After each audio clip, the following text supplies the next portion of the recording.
우리 같이 인사 나누겠습니다. 일주일 동안 수고하셨습니다. 은혜 받고 돌아갑시다. 이 시간에는 창세기 13장 14절부터 18절 말씀까지 읽었습니다. 말씀의 제목은 바라보라 주리니입니다. 바라보라 주리니. 우리는 지금 아브라함을 살펴보고 있습니다. 오늘은 세 번째 시간입니다.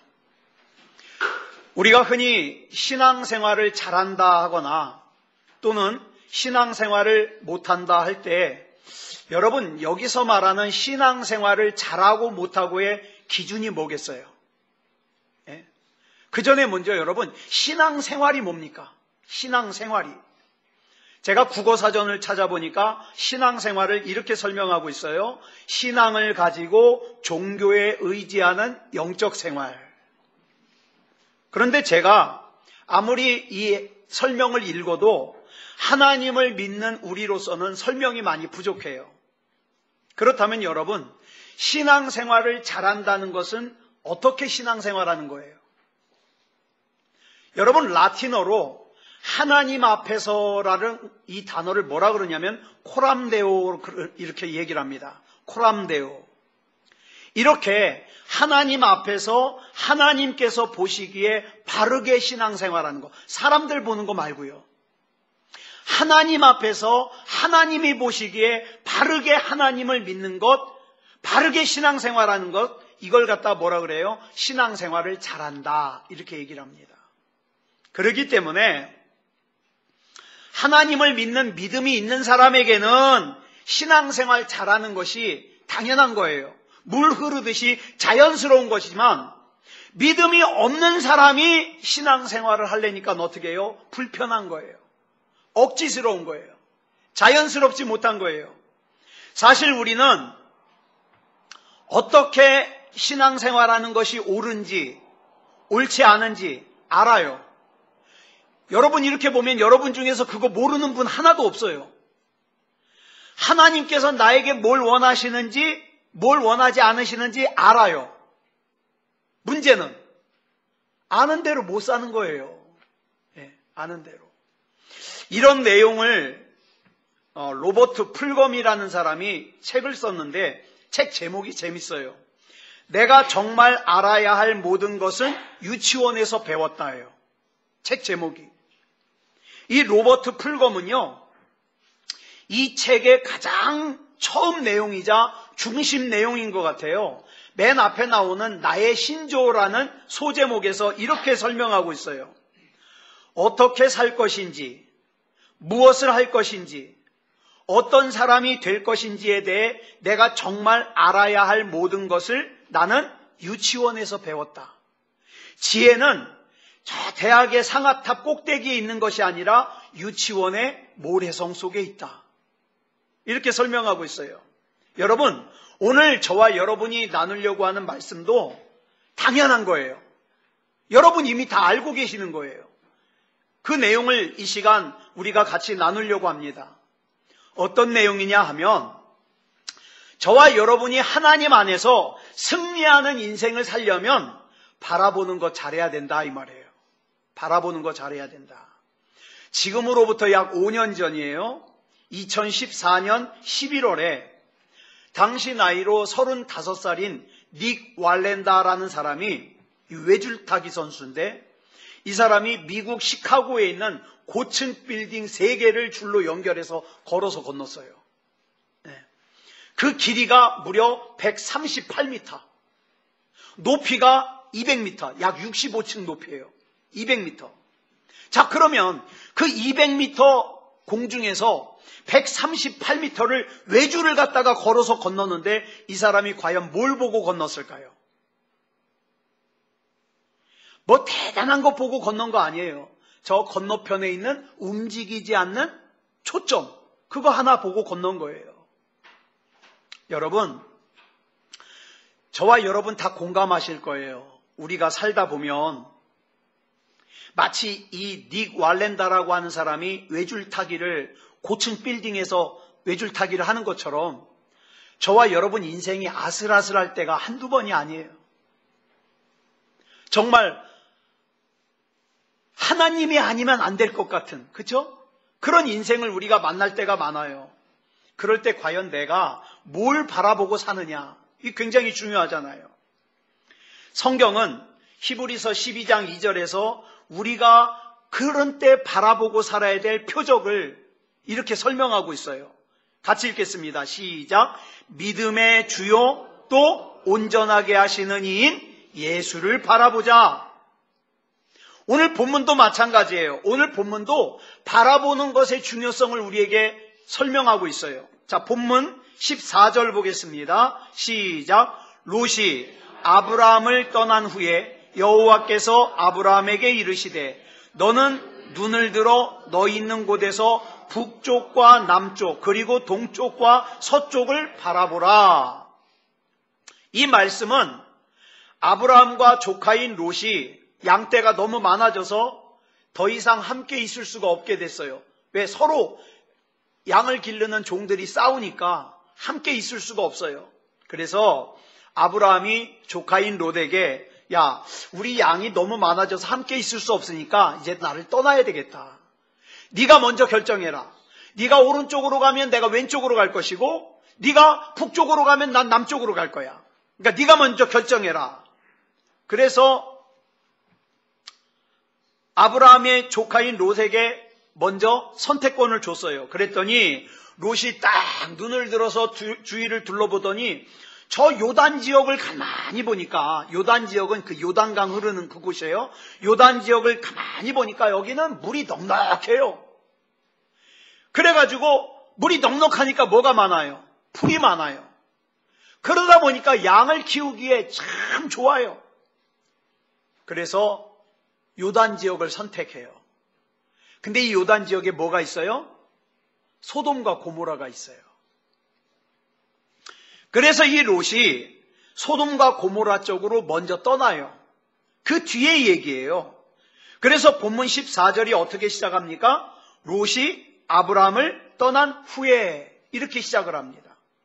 아마도 조카인 롯을 떠나보낸 아브라함의 마음이 편할까요? 안 편할까요? 안 편하죠. 내 자식같이 키웠는데 안 떠나요. 안 편해요. 허전할 거예요. 섭섭할 거예요. 이창원 목사도 새소망교회에서 함께 신앙생활하던 우리 교우들 몇 명이 떠난 후에 마음이 안 편하죠. 예, 허전하고 섭섭하고 아프고 힘들고. 그래서 저는 여기 나오는 아브라함의 마음을 조금 이해해요. 그렇다면 여기서 하나님께서는 왜 아브라함에게 동서남북을 보라 그러셨을까요? 동서남북을. 아무런 이유도 없이, 아무런 목적도 없이 보라고 하시진 않았을 거예요. 그럼 왜 동서남북을 보라 그러셨을까요? 뭔가를 주시려고. 예. 그래서 그 하나님께서 주시려고 하는 것이 뭔지를 그 다음 15절에 설명하고 있어요. 같이 보겠습니다. 시작. 보이는 땅을 내가 너와 네 자손에게 주리니 영원히 이르리라. 그러니까 본문 14절과 15절을 갖다가 간단하게 줄이면 오늘 말씀 제목이에요. 바라보라 주리니. 바라보라 주리니. 하나님께서 아브라함에게 동서남북을 바라보라고 요구하시는 이유는 동서남북으로 보이는 그 땅을 아브라함 너와 네 자손에게 주려고 그런다 이 말이에요. 그러므로 여러분, 간혹 여러분들이 신앙생활 하다가 말씀을 보다가 기도하다가 하나님께서 저와 여러분에게 보라 그러시는 게 있어요. 그럴 때가 있어요. 이상하게 나 원래 그런 사람 아닌데 이상하게 기도가 하고 싶어. 나 원래 그런 사람 아닌데 이상하게 하나님 말씀을 보고 싶어. 왜 보라 그럴까요? 뭔가 주시고 싶은 거예요. 뭔가. 그래서 조용기 목사님이요. 제가 조용기 목사님 말씀을 참 좋아했는데 요즘에는 많이 힘이 빠지셨잖아요. 요즘에 보셨어요? 조용기 목사님 가발 쓰셨어요. 이상해. 근데 저는 조용기 목사님 말씀이 지금도 좋아요. 그래서 종종 들어요. 그런데 이 조용기 목사님이 그 말씀하신 걸 갖다가 쭉 정리하면 한마디로 말하면 이거예요. 바라봄의 법칙. 하나님께서 나이 75세의 아브라함에게 창세기 12장 1절에서 이렇게 말씀하셔요. 시작. 너는 너의 고향과 친척과 아버지의 집을 떠나 내가 내게 보여줄 땅으로 가라. 그래서 아브라함은 하나님의 말씀에 순종해서 하나님께서 보여주실 땅으로 갔고 보았고 소유했습니다. 저와 여러분도 교회에 와서 하나님의 말씀을 듣고만 끝나면 안 돼요. 듣고만 끝나면 안 돼요. 하나님의 말씀을 들었으면 그 하나님의 말씀을 붙들고 하나님의 말씀이 보여주시는 거 봐야 돼요. 그래야 그 말씀이 저와 여러분의 삶 가운데서 어떻게 해요? 실상으로 이루어지는 거예요. 그래서 로마서 10장 10절에 뭐라 그랬어요? 시작. 사람이 마음으로 믿어 의에 이르고 입으로 시인하여 구원에 이르느니라. 내 마음의 믿음으로 그린 그림을 입으로 시인하는 거예요. 선포하는 거예요. 예수 그리스도 이름으로 회복될 줄 믿노라. 일어날 것이다. 예수 그리스도 이름으로 내가 일어날 것이다. 입으로 선포하는 거예요. 그럼 반드시 일어난다는 거예요. 지금 사랑하는 여러분의 소원이 뭡니까? 여러분이 지금 가지고 있는 그 소원이 이루어질 수 있다 없다 여러분이 결정하지 마세요. 죽은 나사로를 여러분이 살릴 수 있다 없다 여러분이 결정하지 마세요. 여러분은 뭐 하는 거예요? 하나님 신뢰하고 그 무덤을 가로막고 있는 돌만 옮기면 되는 거예요. 돌은 옮길 수 있잖아요. 할 수 있다 없다를 여러분이 결정하지 마시고 그림을 그리시기 바랍니다. 마음속에, 머릿속에 하나님이 여러분의 그 기도 제목을 응답하신 것을 그리라 이 말이에요. 그리라. 그리고 입술로 선포하는 거예요. 이대로 될 줄 믿노라. 선포하라 이 말이에요. 이사야 41장 10절을 보면 하나님께서 이렇게 약속하셨어요. 시작. 두려워하지 말라. 내가 너와 함께함이라. 놀라지 말라. 나는 내 하나님이 됨이라. 내가 너를 굳세게 하리라. 참으로 너를 도와주리라. 참으로 나의 의로운 오른손으로 너를 붙들리라. 여러분 하나님의 이 약속 믿으십니까? 안 믿는 사람은 말고 안 믿는 사람한테는 이거 강조할 수가 없어요. 믿는 사람, 이 말씀을 믿으신다면 하나님께서 나의 하나님이 되어주시고 나와 함께 있어주시고 나를 굳세게 하시고 나를 도와주시고 하나님의 의로운 오른손으로 나를 붙들어 주신다는 걸 분명히 믿으신다면 놀라지 마십시오. 이 하나님의 약속이 절대적으로 신뢰가 된다면 이제는 걱정하지 말라 이 말이에요. 우리가 잘 아는 히브리서 11장 1절 말씀을 보면 믿음이 뭐냐? 이렇게 설명하고 있어요. 시작. 믿음은 바라는 것들의 실상이요. 우리 인간은 생겨먹기를 바라보는 쪽으로 가게 돼 있어요. 참 이상해요. 본능적으로 내가 오른쪽으로 가려면 미리 오른쪽을 봐요. 그리고 가요. 네.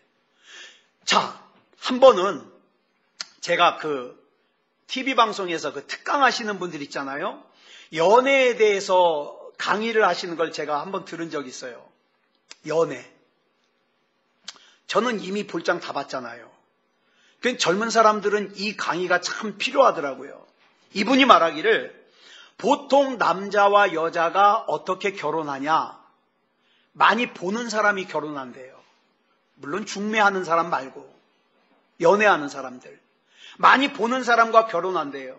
그러면서 마음에 드는 형제가 마음에 드는 자매가 있으면 자꾸 본대요. 그리고 이분이 말하기를 내가 좋아하는 형제, 좋아하는 자매가 있으면 자꾸 한 번이라도 그 눈에 더 띄래요. 우연인 척 가장을 해서 자꾸 한 번이라도 더 띄래요.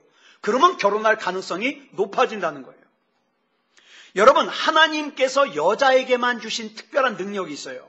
뭐냐? 여자는요, 누군가 자기를 쳐다보는 걸 기가 막히게 감지해요. 근데 저는 바로 앞에서 봐도 몰라요. 남자는 이게 둔해요. 예전에 오래전 일인데 여기 기업은행 있을 때 저는 제가 할 일만 봐요. 근데 한 번은 김재원 권사님이 제 앞에 있다가 저를 보고 저를 아는 척했는데 제가 모르고 지나갔대요. 저는 직진이에요. 제가 할 것만 봐요. 그래가지고 그 말씀을 하시더라고요. 전 진짜 못 봐요. 근데 여자들은요, 하나님이 주신 능력이에요. 뒤에서 자기를 봐도 뒷꼭지가 간질간질해요. 느껴요. 그래서 속으로 이렇게 생각한답니다. 자매들은. 아무개가 지금 나를 쳐다보고 있구나. 바보 같은 놈. 빨리 프로포즈 하지. 이렇게 생각한다는 거예요. 자매들이. 그래서 이제 믿음 있는 자매는 기도한대요. 하나님, 나를 쳐다보기만 하는 저 형제에게 용기를 주셔서 제게 데이트를 신청하게 해 주시옵소서. 기도한다는 거예요. 그러니까 이분이 말하기를, 자, 숙성기간, 연애에 있어서 숙성하는 기간이 뭐냐? 쳐다보는 기간이라는 거예요. 그래서 이런 얘기 있잖아요. 어떤 형제가 좋아하는 자매에게 2년 동안 편지를 매일 보냈대요. 그래서 마침내 이 자매가 결혼을 하게 됐는데, 누구랑 결혼했느냐? 우편 배달부. 예. 맨날 편지를 보내니까 이 우편 배달부가 어떻게 해요? 맨날 그 자매한테 가서 편지 주다가 정든 거예요. 그러면서 하는 말이, 이 교훈이 뭐냐? 편지나 이메일은 보내야 쓸모가 없다. 한 번이라도 더 눈에 보여라. 이 얘기를 하는 거예요. 그래서 참 성경적이죠. 쳐다보면 소유하게 된다. 본문을 보면 아브라함도 롯도 자기가 보는 걸 가져요. 그죠? 자기가 보는 걸 가져요. 그런데 중요한 것은 무엇을 보느냐예요. 무엇을 소유하느냐예요. 롯은 뭘 봤어요? 롯은 뭘 소유했어요? 본문 10절 볼까요? 시작. 이에 롯이 눈을 들어 요단 지역을 바라본즉 소알까지 온 땅에 물이 넉넉하니 여호와께서 소돔과 고모라를 멸하시기 전이었으므로 여호와의 동산 같고 애굽 땅 같았더라. 여기 보니까 롯은 자기 스스로 눈을 들어서 자기 의지대로, 자기 소견에 오른 대로 자기가 보고 싶은 거 쳐다봐요. 그런 롯의 눈에 비친 소돔과 고모라 땅을 성경이 3가지로 설명을 해요. 어떤가? 소돔과 고모라 땅이 어떤가? 첫째로 물이 넉넉한 땅이었다고 말하고 있어요. 물이 많으니까 풀이 많죠. 풀이 많으니까 양을 먹이기에 딱이에요. 그래서 행복하게 살 수 있을 것 같아요. 둘째, 여호와의 동산 같대요. 어찌나 그 땅이 보기에 좋은지 에덴 동산 같더라는 거예요. 세 번째, 애굽 땅 같았다 그랬어요. 롯이 아브라함을 따라서 애굽에 갔던 적이 있어요. 롯이. 그때 나일 강변에 펼쳐진 도시가 얼마나 멋있고 아름다웠는지. 그러니까 이 롯이 생각하기에 가장 아름다운 도시는 애굽이에요. 그런데 그 애굽에서 보았던 그 화려한 도시의 문명을 꽃피울 수 있을 조건이 다 갖추어져 있더라 이 말이에요. 어디가? 소돔과 고모라가. 그런데 우리는 이 땅이 어떻게 되는지 알잖아요. 그죠? 소돔과 고모라는 장차 성경에 나오는 역사적으로 가장 무서운 하나님의 심판을 받아요. 자, 소돔과 고모라는 비록 롯의 눈으로 보기에는 화려하고 매력 있는 도시였지만 거기에는 하나님이 계시질 않아요. 그러다 보니까 하나님의 복과 상관이 없어요. 하나님을 진노하게 하는 도시예요. 단지 인간의 눈으로 볼 때 나를 행복하게 해줄 것 같고 나를 잘 살게 해줄 것 같은 그런 착각이 드는 땅이에요. 어디가? 소돔과 고모라가. 그런데 이런 유혹이 롯에게만 있을까요? 여러분, 저와 여러분은 살면서 많은 선택을 하고 많은 결정을 합니다. 본문 12절에 보니까 두 사람의 갈림길이 갈라져요. 한번 볼까요? 시작. 아브라함은 가나안 땅에 거주하였고 롯은 그 지역의 도시들에 머무르며 그 장막을 옮겨 소돔까지 이르렀더라. 자, 여기 보니까 아브라함이 끝까지 거주한 땅은 가나안 땅이에요. 기근이 오든 뭐하든 이 가나안 땅은 지금 현재 외로운 땅이에요? 기근이 있는 땅이에요. 그러나 아브라함은 하나님의 말씀이 있는, 하나님의 약속이 있는 이 가나안 땅에 그냥 거주했어요. 반면에 롯은 보기에 좋은 소돔으로 대변되는 세상과 물질을 따라갔어요. 신앙과 하나님의 복을 버리고 내 욕심을 따라간 거예요. 자, 여기 12절에 보니까 끝에 소돔까지 이르렀더라 그랬잖아요. 이 말씀은 참 의미심장해요. 왜냐하면 롯이 처음부터 소돔으로 가려고 간 게 아니에요. 그냥 물질적인 가치를 따라서 점점 따라가다 보니까 어느 순간에 소돔으로 간 거예요. 쉽게 말해서 자기가 지금 가는 길이 망하는 길인 줄도 모르고 갔다 이 말이에요. 여러분, 처음부터 하나님 떠나려고 생각한 거 아닌데, 처음부터 내가 예배를 떠나려고 떠난 게 아닌데, 처음부터 내가 교회를 떠나려고 떠난 게 아닌데, 그냥 내 소견에 좋아 보여서, 세상이 좋아 보여서 더 좋은 거 선택하면서 따라서 가다 보니까, 내 감정을 따라가다 보니까 어느새 내가 하나님을 떠나 소돔성 안에 들어와 있더라 이 말이에요. 그래서 결국에는 인생을 망치고 말았어요. 반면에 아브라함은 뭘 봤습니까? 본문 14절 보겠습니다. 시작. 롯이 아브라함을 떠난 후에 여호와께서 아브라함에게 이르시되 너는 눈을 들어 너 있는 곳에서 북쪽과 남쪽 그리고 동쪽과 서쪽을 바라보라. 아브라함은요, 하나님께서 보라고 하시는 거 봤어요. 언뜻 보기에는요, 여러분, 목사가 보기에도 그래요. 목사가 보기에도 참 신앙대로 믿음대로 사는 사람 보면 답답해 보일 때가 있어요. 네? 그런데 그 하나님의 뜻대로 신앙대로 선택하는 것이 결국에 복 있는 선택이요, 지혜로운 선택이에요. 우리가 흔히 마펫 선교사라고 이름 들어보셨습니까? 굉장히 유명하신 선교사님이에요. 한국 이름이 있어요. 이분이 한국 이름. 한국 이름이 뭐냐? 마포 삼열이에요. 네, 성이 마포. 이름이 삼열. 자, 근데 이분이요, 원래 이름이 뭐냐면 사무엘 오스틴 모펫이에요. 근데 이분이 일찍이 미국에서 부통령으로 지명을 받았어요. 대통령으로부터. 당신 와서 부통령 좀 해주십시오. 지명을 받았는데, 이분이 기도하는 가운데 한 번도 본 적이 없는 한반도에서 자기를 오라고 부르는 거예요. 우리나라에서. 그래가지고 부통령 지명을 거절하고 우리나라로 오셨어요. 그래가지고 와서, 여러분 장로교 신학대학 있죠? 이 학교를 세우신 분이 마펫 선교사님이에요. 한국 최대의 교단인 장로교를 시작하신 분이 마펫 선교사님이에요. 사람의 눈으로 보기에는 이 길이 어때요? 한 번도 가본 적이 없는 그 당시에 미개한 이 조선으로 와가지고 사는 것이 미국에서 부통령으로 사는 것보다 좋을까요? 하나도 안 좋아요. 바보 같은 짓이에요. 미련한 선택이에요. 그런데 하나님의 뜻이니까 순종하더라 이 말이에요. 여러분, 옛날 소련일 때, 옛날 소련이 미국에 알래스카를 팔았잖아요.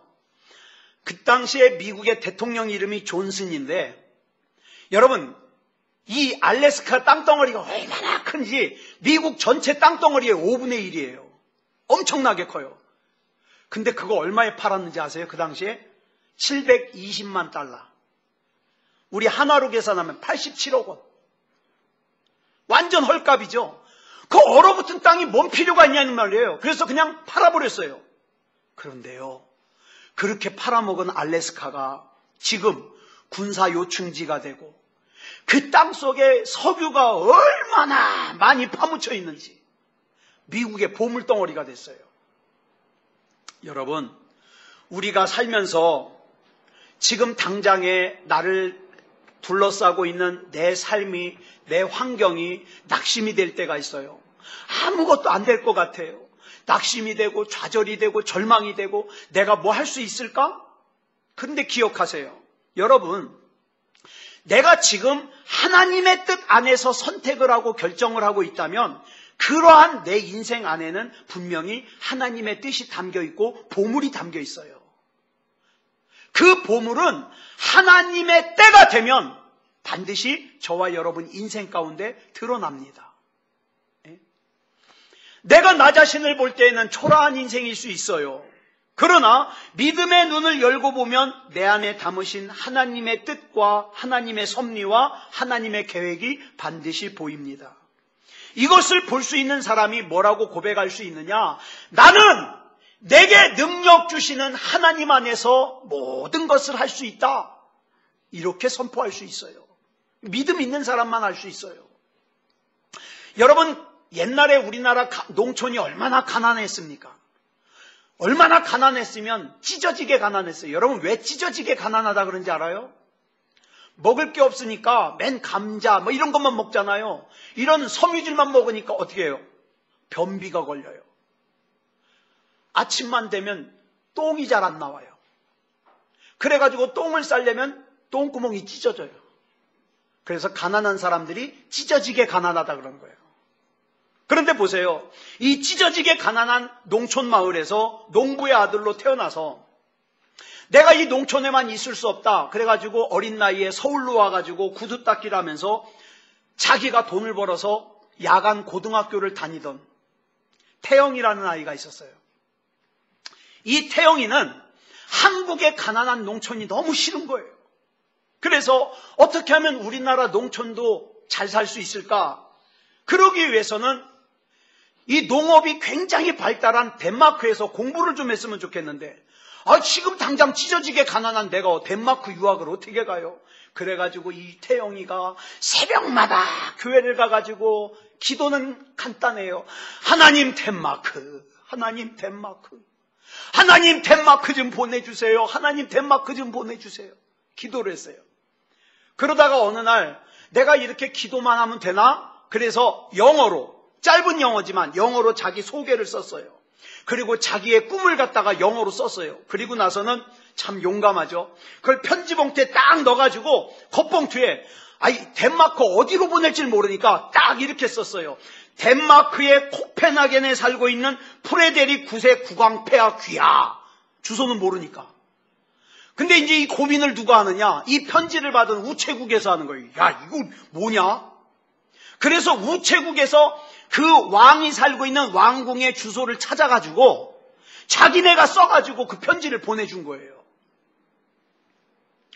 여기까지는 웃기는 코미디죠. 이 편지가 발송되고 40일 뒤에 덴마크 국왕 보좌관으로부터 또 덴마크의 외무성, 우리는 외무부라 그러죠. 외무부로부터 유학 허가장과 함께 왕복 비행기 티켓이 왔어요. 오라고. 공부시켜줄 테니까 오라고. 그래서 가서 공부를 했어요. 덴마크에서 공부하고 이스라엘로 또 유학을 가서 공부해가지고 건국대학교 교수가 됐어요. 이분이에요. 저는 이분 간증 들을 때마다 가슴이 뜨거워요. 유태영 박사예요. 여러분, 사탄 마귀는요, 우리가 바라보는 것의 영향을 잘 받는 존재라는 걸 너무 잘 알아요. 그래서 자꾸 뭐예요? 엉뚱한 거 바라보게 꼬셔요. 하와에게 이렇게 얘기를 합니다. 마귀가. 하와야, 너 이리 와서 하나님이 금하신 저 나무에 달린 열매를 한번 보렴.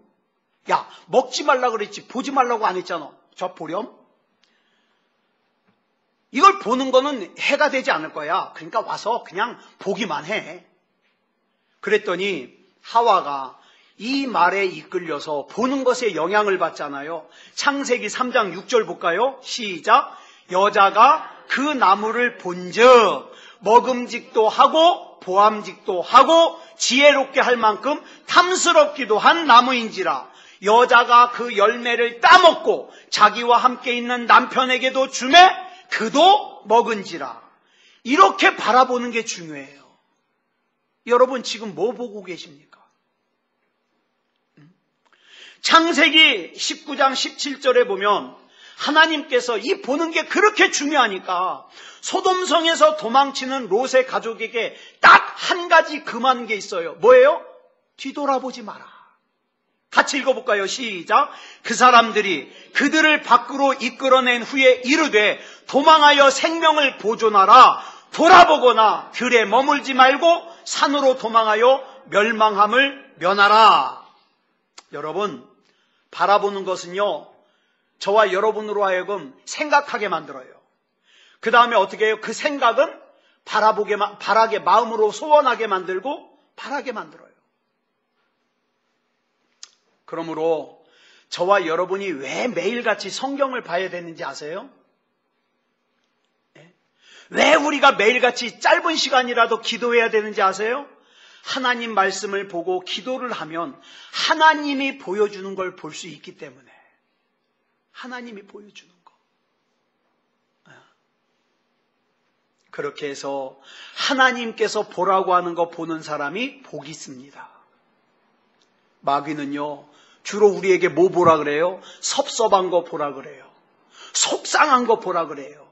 화가 나는 거 보라 그래요. 답답한 거 보라 그래요. 절망하는 거 보라 그래요. 그런데 우리 주님께서는 그거 보라고 하지 않고 뭐 보라 그래요? 시작. 믿음의 주요 또 온전하게 하시는 인 예수를 바라보자. 내가 생각할 때는 안 될 것 같고 불가능할 것 같지만 이걸 온전하게 만들고 되게 만드시는 우리 하나님을 바라보자.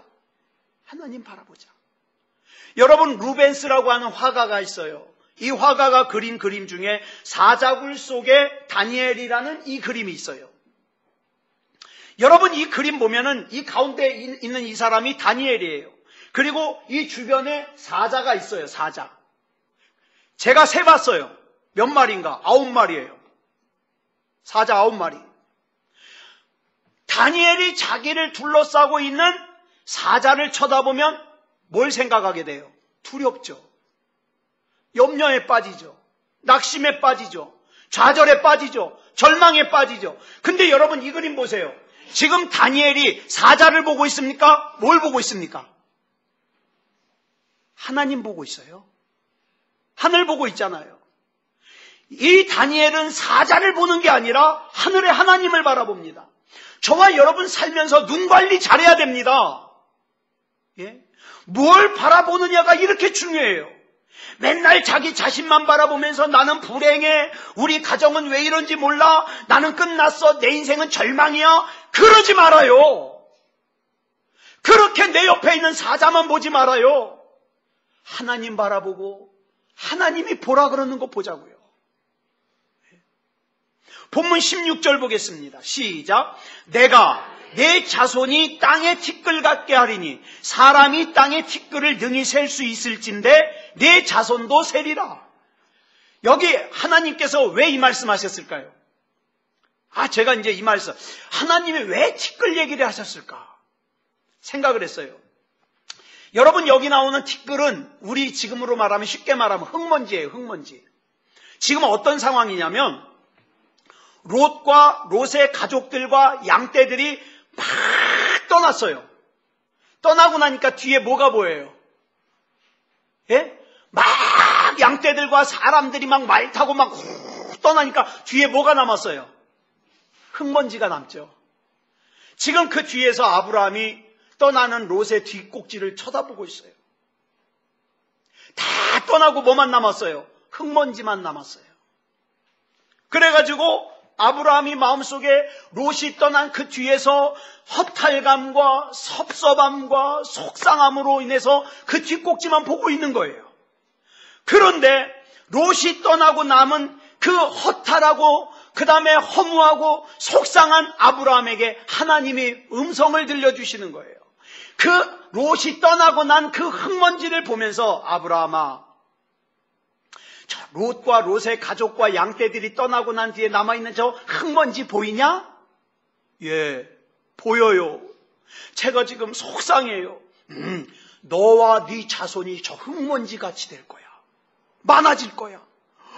이 말씀을 주시는 거예요. 참 우리 하나님은요, 재치가 있으셔요. 이렇게 흙먼지를 갖다가 자손으로 해석하시는 하나님이 나의 하나님이에요. 저와 여러분의 하나님이에요.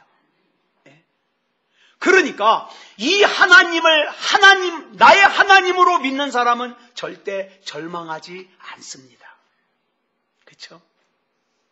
우리 옆 사람 손을 꼭 잡으시고 우리 같이 축복해 주시기 바랍니다. 우리 하나님 진짜 대단하셔요. 그렇죠? 자, 또 한마디. 우리 하나님으로부터 멀어지지 맙시다. 예. 이렇게 신앙생활 했으면 좋겠어요. 우리 반주 준비해 주시고요. 그래서 우리가 오늘 이 찬양 부르고 싶어요. 괴로울 때, 답답할 때, 절망스러울 때, 내가 나를 둘러싼 사자를 보는 게 아니라 평화의 주님, 사랑의 주님, 능력의 주님 바라보겠습니다. 이 믿음 가지고 우리 이 찬양 부르고 합심으로 기도하겠습니다.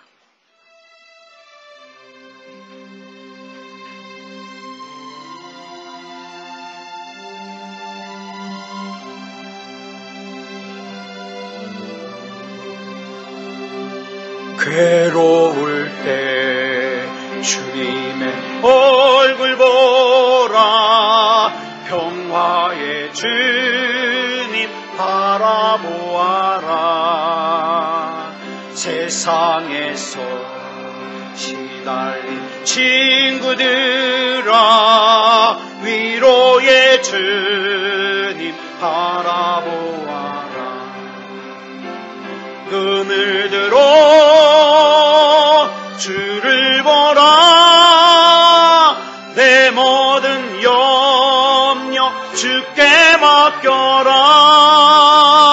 슬플 때에 주님의 얼굴 보라, 사랑의 주님 안식 주리라.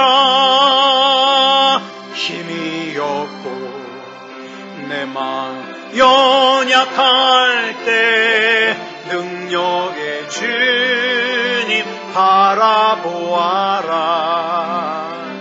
주의 이름 부르는 모든 자는 힘주시고 늘 지켜주시네. 아멘.